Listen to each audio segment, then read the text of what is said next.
Hi Abisol team members, welcome to the video. This is going to be how to approach my work presentation, mainly focusing on why and how questions.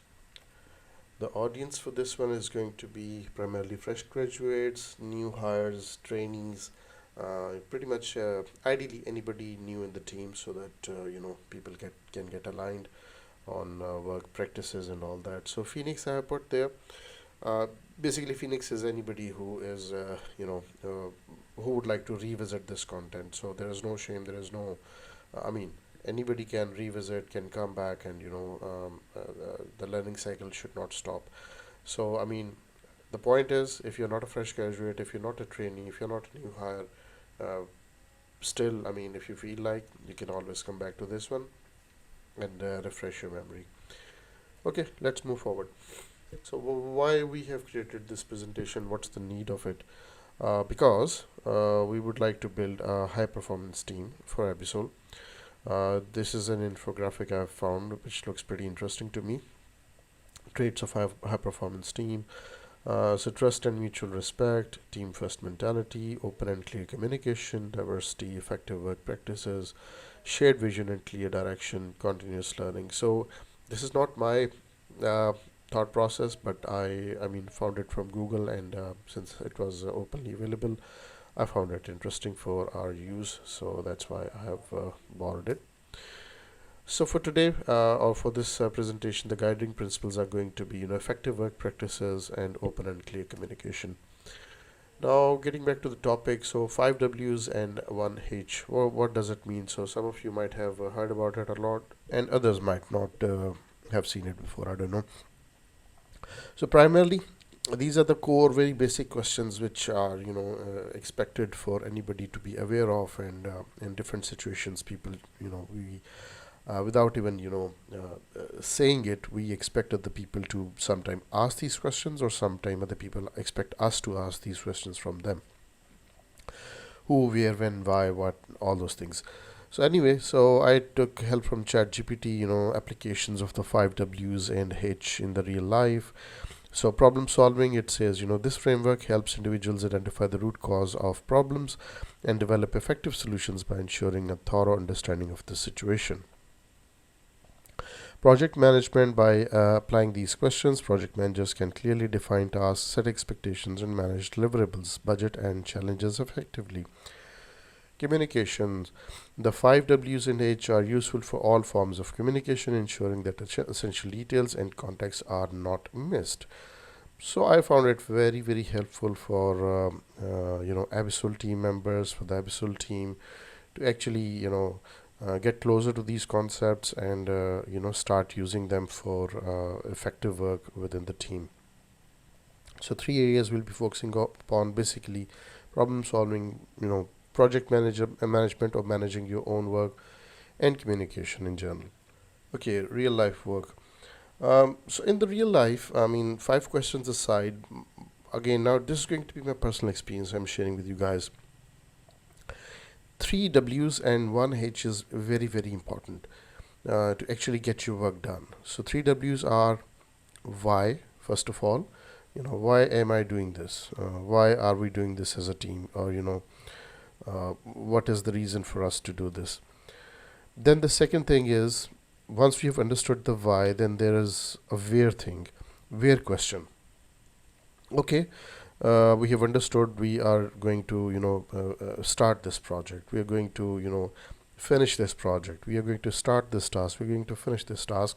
We have understood the why, but where is another question, which is sometimes contextual. Sometimes we talk about it, sometimes we don't talk about it, but in an unsaid way, in a subtle way, it is expected for other people, from other people, that they will be aware what they're doing, and where these changes are going to make an impact, or where you should go, and I mean, which area of the business does it belong to, and where you can go in your tool sets, in your knowledge base, or in your task list, in terms of finding it, and then eventually where will this work will make a major impact.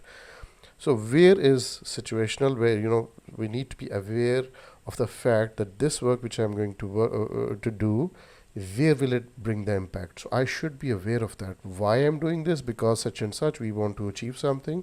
And then where in the business, in the larger scheme of things, this small piece or the thing I'm working upon, where will this thing make an impact? We should be very clear about it. Sometimes, few people, they are inherently, aware of the situation and very clear. Sometimes people have doubts.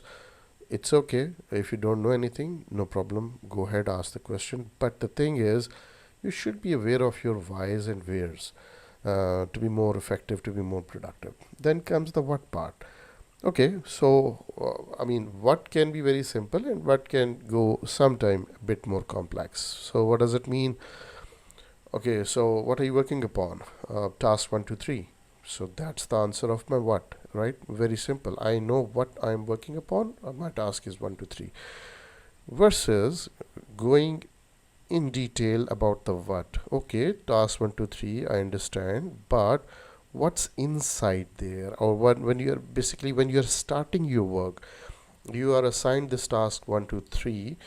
Now the real what is, or the set of what questions is, what should I do, or what is expected of me in this job, in this request, or in this email, or whatever I have received. So what should be done? I should be kind of aware of that, right? If not, obviously ask the question, but eventually, before you start your work, you should be clear what I should be doing. At the same time, maybe sometime it's very clearly defined, don't do this. Or most of the time in real life situations, people don't actually mention don't do this, right? Because they expect you not to make a mistake, and that is given. And obviously, because you are part of the team, you understand why, where, what, everything, so you know what you're doing. So I don't feel like a need. I could be anybody in the team, so I don't feel like need while giving you the task, that I should also be telling you what not to do. So you know your job, you should know what not to do. So this is a situation when somebody is uh, you know familiar with the business, familiar with what we're doing, or nuts and bolts of it.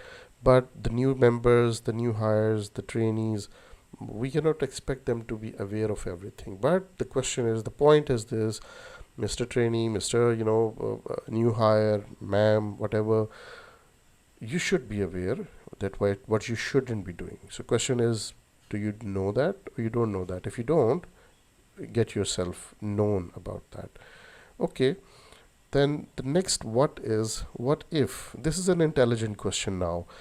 Nobody's going to tell you this, but it is expected from intelligent resources. Anybody who actually raised the question, hang on, I understand we are doing this and this should be done, blah blah blah, but what if we take a shorter route? What if we revisit the whole approach? What if we take not a shortcut, but more effective way? Shortcut sometimes is very desirable.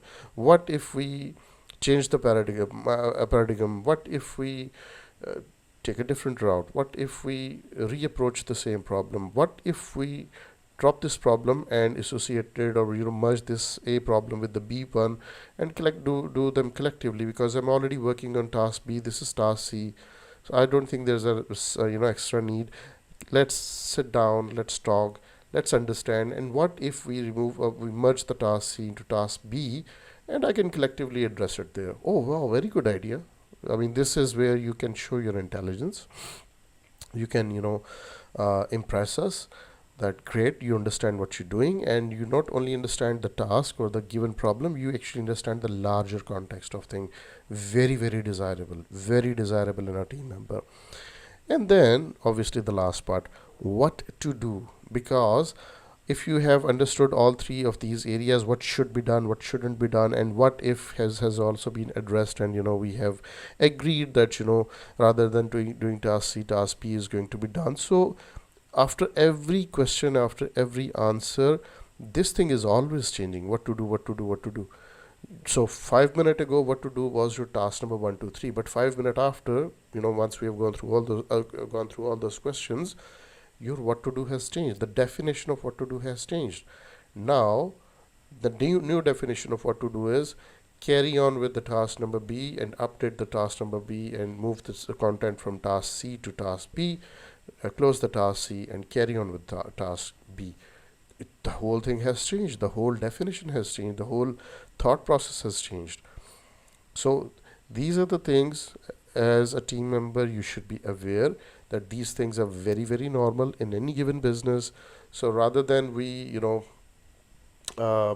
carry on in a straight line of action, that okay, it's task number C or task 1 2 3, I'm supposed to go in there since it is assigned to me, so I have to keep it there. My actual work is actually being done in task B, but since the task C is assigned to me, so I think I should keep it open for next 2 days at least.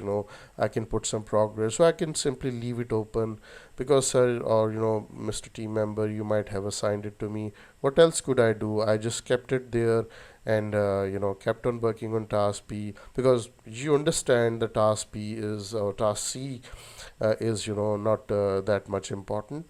So now I'm just going to close it. Oh, you're doing again, the net result might be the same, but effective communication is missing, reach out is missing. You are keeping information to yourself. If something is known and other person is on a hindsight for that, or they have different perspective, please speak up, please reach out, please talk, and please address all those what's, what should, shouldn't, what if, and clarify your what to do. That will put you you know put between two resources, one resource who is doing all that activity versus the other resource who is not doing all this activity, makes a hell lot of a difference, and has a bigger impact, has a larger impact down the road. So what I'm saying is these three W's are very important. We should be aware of them. Then comes the how part. How is very interesting. So how comes in so many different ways. So this is how I should be doing. Most of the time, some trainees or new resources sometimes ask these questions. So, sir, is this a good way for me to do it in this way, or would you recommend me to do it in a different way? Okay, good question. Seems intelligent, but uh, I don't think how questions appear as intelligent, but they're to my understanding, they appear intelligent, but they're actually missing the real essence. What questions are more effective versus how questions? Because normally how boils down to tools, techniques, domain knowledge, academic knowledge. That most of the time answer could be that I thought you are aware of this, right? Haven't you used this tool before? Unless we know deliberately that you're learning a new tool, that's fine. Then you're in a training mode. You're actually learning. You're treading along and you're trying to understand nuts and bolts of things. That's fine. That's absolutely fine in that situation, because this presentation is not for that particular situation. We're actually really learning something. Then how is very very important for the training and learning part. But this is, I'm coming more from the viewpoint that trainings are over. You're in real, I mean, you're in business. You are actively participating as a team member, and sometime is fine. Asking how itself is okay. So how itself is not a bad question. The the trouble is that if you don't know exactly how to close a job. So as I was saying, how is something we expect that team members should know, unless they are into certain training.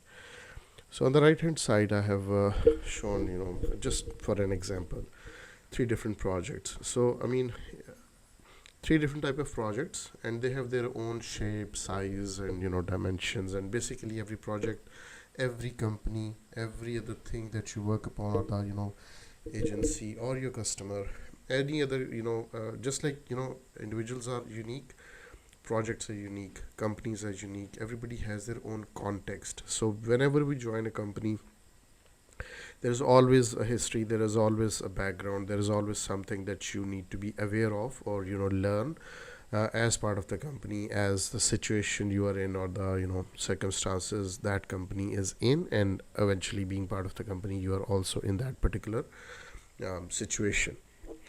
So if we revisit these questions, so why we are doing something, because the project or the company is a square. So which means anything that we now further do on this project one, it should be something squarish, right? Because we live in a square world.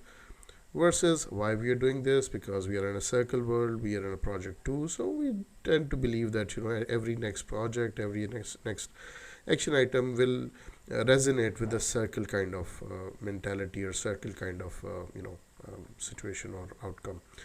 Same thing goes for triangle, that why we are doing this, because we are in a triangle situation, which is very different from circle and square. So we have our own reasons to stay as triangle, and we'll keep progressing accordingly. Okay, now you have understood at the very high level. Now you know that that company is in this particular category, in this particular situation. So at the same time, so once you understand the larger picture, you should also be able to then comprehend where this piece of work which I'm going to do, where is it going to make an impact. If you don't know that, you should be aware of it, which means go ask the right questions from the right people. Eventually you will know this, or you should know this, you have a right to know this. Then comes the what part. Okay, if this is the situation, we are like, for example, we're a triangle company, understood. And in terms of where we are going to work, on the right side of the triangle, not the bottom, not the left. Okay, so we are working on the right side. Now I know why and where I am right now. Then comes, okay, what needs to be done, what should be done. For example, somebody might request you to create a circle associated with the triangle, which doesn't make sense. It may or may not. So I mean, you have a right to go suspicious there. So then you can also ask them, why shouldn't we, shouldn't we be creating a triangle? That could be a right question here. So what if we, for example, create a square with this? No, this is that. So there will be discussions, and you will be knowing things. Okay, now things are settling, and you know exactly what needs to do. Go do it. So enough on this slide. Now let's move on to the next one. Pretty much it's the same flow from the last slide. So I mean, here I have tried to visualize the fact that if the project, if the company you have joined, it's a square company. So we assume that they will be building things in a squarish form, or they have built certain things in certain areas, and as you can see visually, there are a few gaps in their area of growth, you might like to call, or they're doing this, I mean they're doing these two things, but they are missing this particular section. So which means they need to bring a new project, do a new task, do whatever need to do, create a new template of the document, write a new template of an email, whatever that might be, right? So we can see the gap in the existing circumstances. Fair enough. So somebody might have requested you to work in this area, maybe this area. So then you go ahead and you do your part, and then so as we move along in the journey, our whys also change. But that's a argumentative discussion. But the thing is, once you have joined the company, you and your team members have been working on certain things, and a certain project has been completed with lot many different components. So then one fine morning we wake up, and there's an announcement telling all of you that congratulations, now the company has grown, now it's our version 2, we have upgraded. It could be company, it could be project, it could be your task, it could be your activity, whatever that might be, but now the size has changed. So now we can see it as a solid outcome, but behind the scene there are so many tiny things that we have been part of. So if we follow this process, why we are doing it, where is there going to be the impact, and what exactly are we doing, by being aware of all these different circumstantial understanding. So that's great, we are in a right direction, and eventually we'll achieve a bigger square. But if we will go imaginative, and if we do not consult, if we do not get on top of these things, or what is not clear, what shouldn't I be doing, and what if, and what to do, all those things, then we might end up doing a wonderful job of creating circles or triangles in a square project.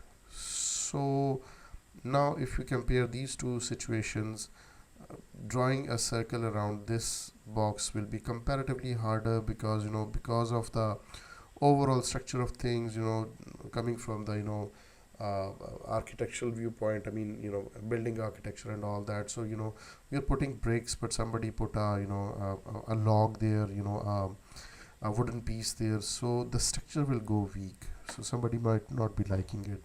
In a similar fashion, we were expecting squares to be completed, but now there are triangles. So these are the things which do happen in real life, when people think they are doing a wonderful job and they might successfully complete it with flying colors, but they are missing the point that where will this thing fit, and why on the first place we were doing it, why on the first place did we start. So it could be an effort of 6 months, 6 days, 6 hours, whatever that might be. But if we miss the why part, where part, what part, then this outcome will create a bigger question mark that hang on. And after hang on, there'll be so many questions back to you that, I mean, we expect you to be aware of what should be done, but now we are dealing with the triangle rather than a square in this particular area. So there do come a situation, I have seen so many of those situations where this whole triangle is kicked out, project is closed, project is funding is stopped, the project has gone in trash because of some larger problem somebody forgot to address. It could be an individual, it could be a whole board or company. So yeah, it really depends who is creating this triangle into the square phenomena. Anyway, so please try to avoid these pitfalls. Get on top of these questions, the sooner the better. And now these are just two nice visual examples where if it's a triangle project, build like a triangle, and then feel happy about the fact that we have created a new bigger triangle. We have grown up, we have the growth is there. If it's a square, if it's a circle, as you can see, then do circle projects around it, circular work around it, so that we can declare a bigger, larger circle. So be aware of these contextual situations for any other project, or sorry, any other task or a project you're dealing with. So we'll be now, our direction will be correct collectively. Now, types of players asking. Okay, there are two type of players which I have seen personally. The way I've classified them.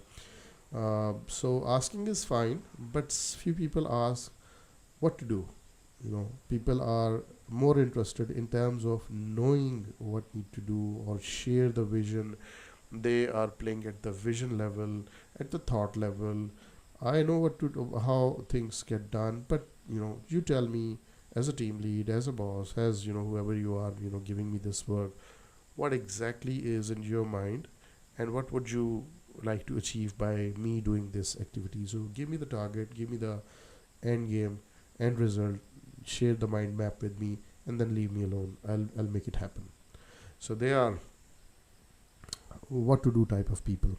So they get the idea, they get excited, and they carry on. Versus how to do. So that's fine. What we are doing is okay, but I'll do it the way you will ask me to do. So tell me, how would you like me to do this? Very, very common question, but it's a how question. How would you like me to do this? So in real life, if you're in a customer service situation or in a office situation, how questions are good for anybody who is learning, who's anybody who is generally willing to learn something, and they are asking somebody, show me how to do this. That's absolutely fine, we must do that, because without asking how questions, we cannot learn further. But I mean, learning is fine, but I'm more focused in this presentation towards the fact that learning is fine, but now it's time to be productive and throw an output, create a result, complete your job, task which is assigned to you, finish your project, whatever that might be. So then if you are asking, so tell me how to do it, I'll do it. So that's a very weak question. We should try as a team. to grow up, and we should grow up to the level of what to do questions, because as I previously mentioned, how is basically this is how I should do it or that's how I should do it, which means it sounds intelligent question, but in reality, sorry, it's not. And then how question basically reflects onto tools, techniques, domain knowledge, academic knowledge. So get on top of things, my friend, and life will be good. Move forward. So okay, again I took some help from Google GPT. So type of players, how to lead and manage different types of for employees. To effectively lead and manage diverse employees, you should clarify what to do. Now this is ChatGPT telling me, right, that you should clarify what to do, goals and objectives. Clearly define the goals, objectives, and desired outcomes for each task or project, so that people know what to do. Okay, this is what is expected. So communicate the why behind the work, connecting it to the broader company vision. This is exactly what I was explaining in the previous few slides, that you should deliver the what part of it, but you should always be aware of why and where is it going to make an impact. Why I'm doing this, because of the impact, and where is this impact is going to be effective, maybe at the forefront of the let's say your car project, or maybe it might be effective on the rear boot of the car, or it could be on the side panel, it could be on the driving seat. We need to be aware of the fact that it's a big impact, great, but where exactly it's making that impact, so that we are circumstantially aware of things. So then comes the next part: provide how to or guidance and support. This is very, very interesting and misleading at the same time. How? Let's have a look. So for high performers, tell them how to do it, but how part is important. Okay, how what is desired for high performers? What is their desire for how to? For high performers, give them more autonomy and challenging tasks to foster growth.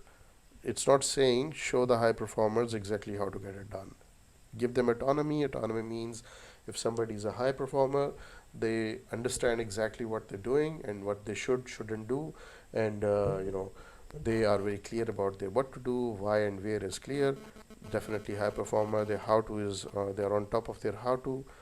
So all they need is, as a your team lead, your manager, your boss, their job is to give you more autonomy so that you excel and then you do more. If you're an innovator, so how to give space to the innovator, create a safe environment to experiment. So if you're somebody who is, let's say, experimenting with the new technology, there is new whatever the new technology is being rolled out, you would like to experiment with AI, and your project has been sanctioned, fair enough, go ahead, do it. So if it's something, imagine innovative that you're doing, you need space, you need environment, and you need fail safe environment. Absolutely given, absolutely fine, but nobody's holding your hand and showing you how to do it. So I mean, the doing part of it is not like, let me show you how to do it. It's not that. It's more about, here's your environment, here's your resources, go ahead and do it. So then comes the team player. If somebody is a team player, foster collaboration, ensure they have the tools to work effectively with them. So somebody needs a license for let's say designing software, so give them the license, empower them so that they collaborate, they have the right tool, and they get the thing done. Again, it's sourcing the tool, giving the right tool, having the right tool. It's not showing them how to use the tool. So that's not the how to part we're talking about.